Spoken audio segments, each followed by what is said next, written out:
Bonjour à tous. Tout d'abord, je voulais remercier Nicolas Gallich d'avoir invité un vieux routard de la continuité écologique, parce que, comme Roberto, on s'est intéressé à la continuité écologique au début des années 90, et on n'était pas très nombreux à l'époque à vouloir traiter de ces problèmes-là. Moi, je l'ai fait quand je suis arrivé au Conseil général de l'Eure, parce que j'ai fait un audit financier, un audit technique, quand j'ai vu que l'agence de l'eau finançait la remise en état d'ouvrages hydrauliques, de vannage pour des privés, etc. J'étais un peu choqué que l'argent public parte uniquement sur des intérêts privés. En 95, quand j'ai monté ma société, on a fait le premier arasement d'ouvrage en 96, en Normandie. Donc aujourd'hui, je vais vous parler de certains aspects qui nous ont quelquefois bloqués dans nos démarches. C'était, en fin de compte, comment est-ce qu'on pouvait intégrer la problématique paysagère et la problématique du patrimoine dans nos opérations. Et il a fallu apprendre à connaître et à travailler avec les ABF et avec les inspecteurs des sites, parce qu'on n'avait pas du tout la même vision de la rivière. Eux avaient une vision très figée, et moi j'avais plutôt une vision dynamique et fonctionnaliste. Alors, la rivière Iton, c'est une rivière, comme dans toutes les rivières normandes, qui a un régime particulier, parce que ce sont des rivières qui ont des régimes karstiques.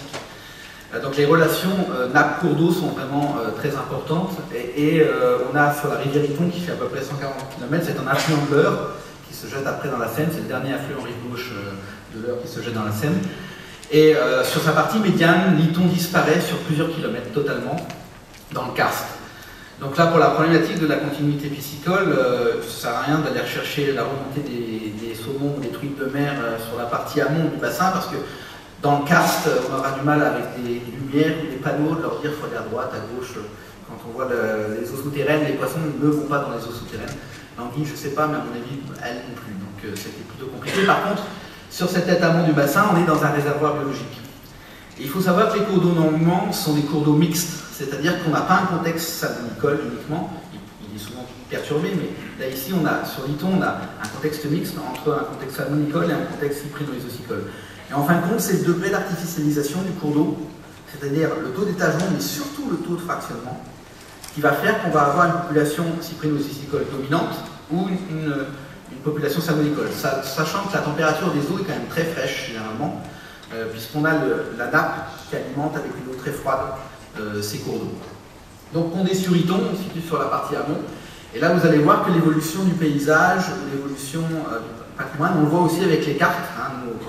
Au début de nos études, on fait, depuis Cassini jusqu'à maintenant, on fait une analyse diachronique, et là vous voyez, la carte IGN n'a toujours pas été changée, malgré les travaux, on a toujours le plan d'eau qui est sur cette carte IGN.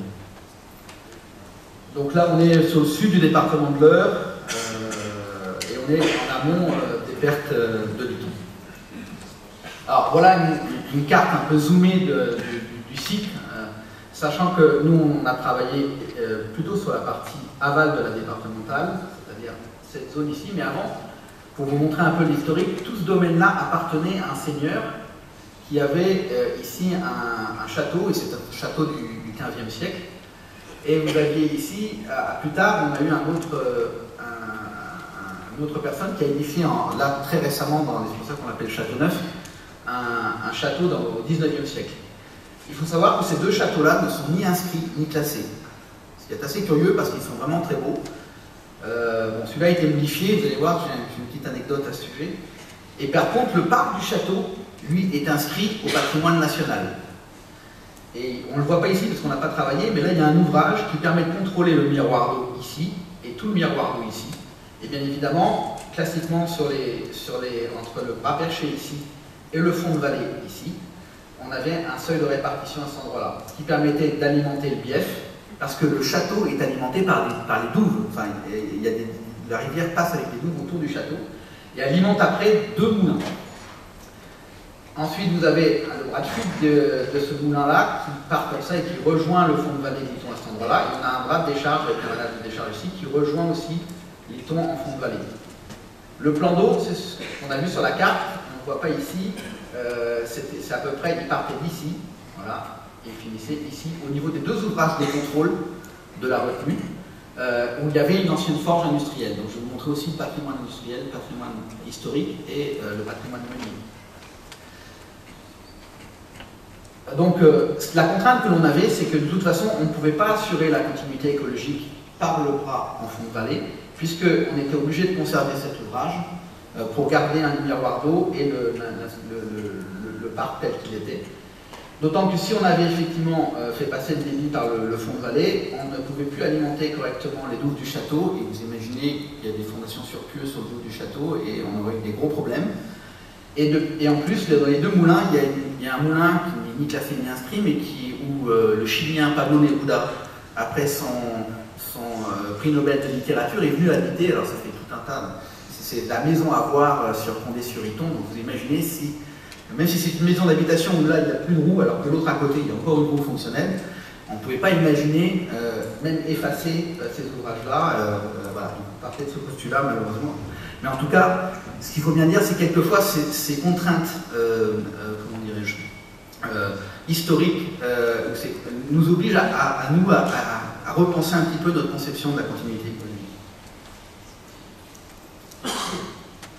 Voilà, pour vous montrer que les cartes sont toutes différentes, on n'arrive pas à les homogénéiser. Là, la carte cadastrale, on a toujours le plan d'eau. On voit ici les ouvrages de contrôle, la forge hydraulique qui était ici. Pourquoi est-ce qu'il y a eu un plan d'eau? On le verra après, mais c'est parce qu'il y avait un ancien moulin également ici. Et la forge, tout simplement, on a relevé le niveau d'eau pour pouvoir mettre une turbine, et donc on a créé un plan d'eau. C'est-à-dire que le plan d'eau n'était pas à l'origine. Et ce qui est assez curieux, c'est que dans les systèmes féodaux, vous aviez toujours le seigneur qui avait un château, qui avait un moulin à blé, et qui avait une forge. Et quand c'était une abbaye, enfin les moines de l'ordre régulier, vous aviez une abbaye, toujours un moulin meunier, mais là, la forge était remplacée par une pêcherie. Ensuite, c'est assez rare d'avoir, nous, sur les cours d'eau normands, un plan d'eau au fil de la rivière. Généralement, c'est des plans d'eau qui sont déconnectés et qui ne sont pas au fil de la rivière. Et quand il est au fil de la rivière, forcément, ça pose pas mal de problèmes sur des cours d'eau karstiques et des cours d'eau de la craie, en particulier pour respecter le contexte salmonicole.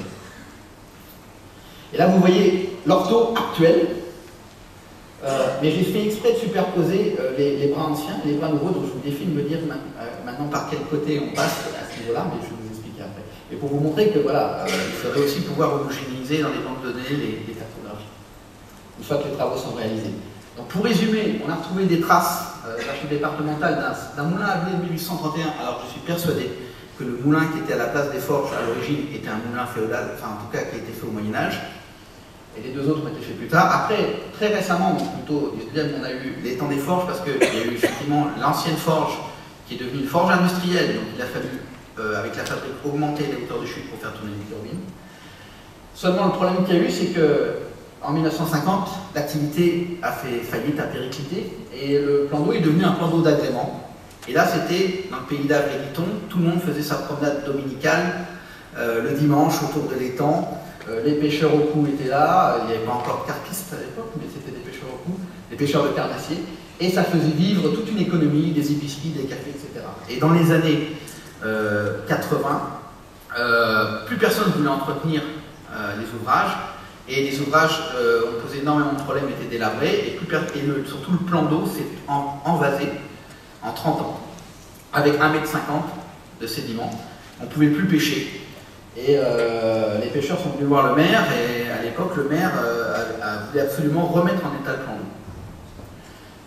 Mais le préfet ne le voyait pas de la même manière, parce que lui, il y avait un risque de rupture des ouvrages, OH 17 B et A, c'est les ouvrages qui contrôlaient la retenue, et il a imposé par un arrêté préfectoral de mettre à l'OBAS le plan d'eau. Entre-temps, c'est là où on voit le jeu d'acteurs, entre-temps, le plan d'eau a baissé, la zone humide reprend ses droits, et là, tout de suite, le Conseil général dit « Ah, une future ENS, espace naturel sensible. Je fais une ENS à cet endroit-là, la commune a acheté le terrain, mais moi je fais une ENS à cet endroit-là. » Le problème, c'est que, entre-temps, l'ENS, une zone humide, un plan d'eau, ça se ferme à terme. Et donc, il y a un boisement pionnier alluvial qui s'est substitué à la zone humide, aux carissées, aux phalaricées, aux roselières, et on avait un boisement soléolné qui fermait complètement la lecture paysagère de la vallée. On ne voyait plus du tout, ni le reste du plan d'eau avec le bief qui restait un petit peu sur la queue, et on ne voyait plus rien du tout. Donc on était un peu embêtés par rapport à ça, et donc ils ont choisi effectivement de recourir à nos services, et dans un premier temps, le cahier des charges était vraiment très orienté. Ils nous ont demandé de faire une étude pour remettre en état le plan d'eau, curer tous les sédiments, il y en avait pour 1 million d'euros. pour remettre en état identique, sachant qu'il n'y avait plus d'usage, les gens n'allaient plus entretenir, et que derrière, on allait se retrouver à nouveau avec des sédiments. Donc finalement, cette étude-là n'a pas débouché sur des travaux, et on a relancé cette fois-ci, avec le Conseil général de l'Eure, une étude sur la continuité écologique pour restaurer le libre écoulement des eaux, etc., sur ce secteur. Et qui a été suivie cette fois d'une maîtrise d'œuvre et des travaux. Je vous montre quelques photos anciennes. Alors, le plan d'eau ici, où on voyait le château, ça commence à se fermer par la végétation. Là, vous avez le château neuf. Vous verrez qu'il a beaucoup évolué avec la photo actuelle. Le château féodal qui a été modifié à un moment de la Renaissance. Et là, vous avez le fameux parc avec une fontaine qui est inscrite au patrimoine national, qui est alimentée par le bief et qui revient après sur le bras en fond de vallée. Et voici des photos. Alors, regardez un petit peu le château neuf. Alors quand on dit qu'on ne peut pas raser les ouvrages et que l'inspecteur des sites ou la BF me dit qu'on ne peut rien faire, ben, ils ont quand même accepté de raser le château, pour moitié. Donc je me dis quand même, on peut arriver à un compromis comme ça, pourquoi est-ce qu'on ne pourrait pas arriver à des compromis d'arrasement et d'effacement? Et là vous avez le château féodal et la pièce d'eau, le kawaru qu'il y avait derrière. Voilà, donc les objectifs des travaux étaient de restaurer les fonctionnalités naturelles et la continuité écologique pour atteindre le bon état. Ce n'était pas seulement lié à la libre circulation des poissons et des sédiments. C'était donc soit par l'effacement des ouvrages, soit par l'équipement, création d'un nouveau lit dans la zone humide, et puis les surlargeurs qu'on avait suite au dénoiement sur les lits mineurs, c'était de pouvoir effectivement restaurer une hydromorphologie fonctionnelle. Et comme c'est une ENS, il y avait tout un parcours pédagogique, il y avait un GR qui passe à cet endroit-là, et qui chemine sur l'ensemble du bord de Liton, et puis il y avait une nécessité aussi de faire venir les personnes à mobilité réduite pour donc améliorer l'accessibilité à la rivière. Par contre, arrêter toute gestion d'espaces verts artificiels du site et plutôt privilégier une gestion extensive plus naturelle. Les travaux ont duré 12 mois, entre avril 2014 et mars 2015, sur à peu près 1 km de linéaire de cours d'eau, sans les bras secondaires. Entre le pont de la départementale et j'ai oublié de vous parler d'un ouvrage qui se trouve juste à Laval, qui est l'ouvrage OH20. Et en fin de compte, cet ouvrage-là, on en a profité pour l'araser aussi. C'était en fin de compte un élevage de mieux castor dans les années 70. Ils avaient fait un barrage pour alimenter l'élevage et cet élevage a périclité aussi dans les années 80 et les mieux castors, bien évidemment, sont allés au cours d'eau. Les travaux ont consisté en l'effacement des ouvrages de la retenue du barrage, OH17, donc après le seuil transversal à Laval OH20. Et puis dans l'ancien étang, on a recréé effectivement un cours d'eau. Alors là, par rapport à ce qui a été fait tout à l'heure, on avait la possibilité de bypasser tout le débit par le bras de fuite. Donc on a travaillé à sec, on espérait travailler à sec sur la zone humide. En fin de compte, cet été-là, en juillet, on a eu un été très, très pluvieux. Et on a été quand même emmerdé avec les sédiments, mais on avait la chance de faire un travail sur un an, donc on a pu les stocker. Ils ont été pelletables après, on les a réutilisés après pour traiter les surlargeurs. Et on avait fait des analyses, bien évidemment, de sédiments pour voir si elles étaient polluées ou pas, ce qui n'était pas le cas, on était en dessous des seuils. Bien évidemment, après, c'est d'ouvrir le milieu, donc on a dû abattre et essarter toute la végétation pionnière, sauf celle qui existait sur les îles, sachant que, bien évidemment, dans 5 ou 10 ans, elle va se réinstaller. Et aménagement d'un dispositif de continuité écologique. Alors, je vais aller plus vite pour vous montrer ce que ça donnait au niveau des photos. Donc voilà la fameuse maison de Pablo Neruda, ici, où il n'y a plus du tout sur le coursier et la balançoire de roue, qui était à peu près ici. Par contre, on a toujours le vannage latéral de décharge de crue, avec le bras de décharge de crue qui rejoint le lit en fond de vallée. Donc comme il fallait conserver effectivement l'alimentation du bief et des douves du château, on a réalisé effectivement une rampe rustique. Alors là, vous ne les voyez pas, mais les blocs font à peu près 1 mètre de hauteur, ils sont complètement noyés. On a quand même pu, par rapport au niveau légal, descendre le niveau d'eau pour avoir un écoulement un peu plus lotique, ce qui a fait qu'on a décolmaté les substrats sur la partie amont du bief. La commune en a profité pour restaurer son lavoir, sachant qu'on lui a demandé de faire passer un débit beaucoup plus faible. Et on a pu le faire, parce que c'était compliqué, parce qu'ils rejetaient leur station d'épuration dans le bras de fuite. Et donc il a fallu, heureusement l'agence de l'eau travaille aussi dans le secteur de l'assainissement, elle a proposé de refaire une nouvelle station d'épuration avec un rejet dans notre nouveau lit de cours d'eau. Pour les histoires de dilution, c'était plus possible, parce qu'on ne pouvait pas le faire si on réduisait le débit sur le bras de fuite. L'objectif, c'était de faire passer le maximum de débit dans le lit écologique. Alors, sur la partie amont, vous voyez ici le bief résiduel, en fin de compte, le plan d'eau était beaucoup plus large. Ça, c'est juste le bief résiduel avec les ouvrages et toute cette zone-là qui était complètement fermée par la végétation. Donc, on a réouvert, on a bypassé les zones en amont, on a réouvert l'ensemble de la zone et on a effectivement recréé à l'intérieur de la zone humide. Les sédiments, alors on a aussi descendu les sédiments, parce qu'il y avait 1,50 m de sédiments, on les a descendus d'à peu près 70-80 cm. On a réutilisé les sédiments Laval. Les ouvrages ont été dérasés totalement, mais on a gardé quand même, enfin sur celui-là, celui-ci, on a arasé partiellement celui-là, on a même gardé une petite vanne. Parce que comme le disait tout à l'heure l'américaine, il faut garder des traces du passé. Les gens sont prêts à bouger, à condition qu'on leur montre qu'il y avait un site avant qui a existé. On garde quelques traces qui ne sont pas du tout dommageables pour le reste. Les pêcheurs au cou qui étaient dans le plan d'eau, qui ne pouvaient plus pêcher, on avait des anciens qui gueulaient énormément parce qu'ils ne pouvaient plus pêcher au cou. On leur a fait un puits sur le bras de fuite de l'ancien vannage, on leur a fait une petite mare. Et pour les gens du GR, ils pouvaient pique-niquer et un espace un petit peu récréatif ici. L'endroit où il y avait la turbine, le bâtiment était effondré, on l'a mis en sécurité, et puis on a ici la canal d'amener, on l'a bouché pour que les crues n'apportent pas des limons et des saloperies dans la turbine, qui n'était plus fonctionnelle. Et puis en plus, les chiroptères pouvaient toujours utiliser la partie du tunnel. Et on a restauré effectivement juste à minima le bâtiment.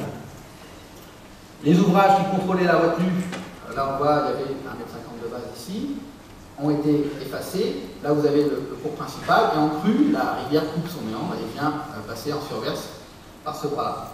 Et sur l'ouvrage OH20 à Laval, vous avez le remous solide, le remous liquide ici, avec une réussite 100% renée avec des arbres qui penchaient pas mal, et voilà ce que ça donne une fois restauré et effacé. Donc là, on retrouve un contexte agricole conforme. Il a fallu traiter un peu la végétation quand même, puisqu'on avait et on a épaulé aussi les racines avec les apports de sédiments provenant de l'amont. Tout ça pour vous dire que si on intègre bien dès le départ les enjeux écologiques, les enjeux hydrauliques, les enjeux paysagers, les enjeux patrimoine, on arrive quand même, alors ça a pris 10 ans, vous avez vu, entre le début de l'étude 2005 et 2015, ça a pris 10 ans, et je ne vous parle pas du processus de concertation, parce que c'est pas, là j'ai dépassé déjà les 10 minutes, ça a pris 10 ans, voilà, c'est ce qu'il faut dire. Mais on arrive, vous voyez, quand on refait des ponts, en travaillant sur les radiers, les ponts, à travailler sur la continuité écologique, même en faisant des ronds et en valorisant le patrimoine, on arrive à faire de la continuité écologique. Et le dernier dada qu'on a nous chez CE3E, c'est de restaurer la continuité écologique en milieu urbain. Et là, c'était une remise à ciel ouvert d'un cours d'eau sur un affluent du Léguerre en Bretagne, à Lannion. Vous avez une buse à sur 100 mètres qui n'était pas franchissable au niveau continuité, avec la crue qui était passée en dessous, le parking qui avait été construit dans les années 70, les gens ne pouvaient plus aller chez eux parce que le parking s'était affaissé. Il y avait une conduite amiantée d'assainissement qui était en appui sur la conduite. Imaginez si la Buzarco cédait, la conduite d'assainissement cédait aussi. Et donc, on a remis à ciel ouvert, et comme on était dans une zone de gorge avec des emprises très faibles, il faut savoir que le premier maître d'œuvre avait dit on remet à ciel ouvert, mais on fait des murs sécants en béton. Quand ça sert à désartificialiser le toit de la rivière, c'est on met des murs sécants en béton sur les côtés. Donc nous, on a préféré utiliser des techniques mixtes, végétales, et voilà ce que ça donne là au mois de mai, en termes de restauration. Alors il y avait un petit affluent qui malheureusement arrivait beaucoup trop haut, il n'y avait pas d'enjeu de classement liste ou quoi que ce soit, et on a fait une petite chute à ce moment-là. Voilà, donc là, le paysage change aussi, il faut accepter que le paysage change, mais quand on fait les travaux, les gens, au bout d'un moment, ils finissent par accepter, même les plus virulents, qui sont des fois les meilleurs promoteurs une fois que les travaux sont faits un an après. Merci pour votre attention.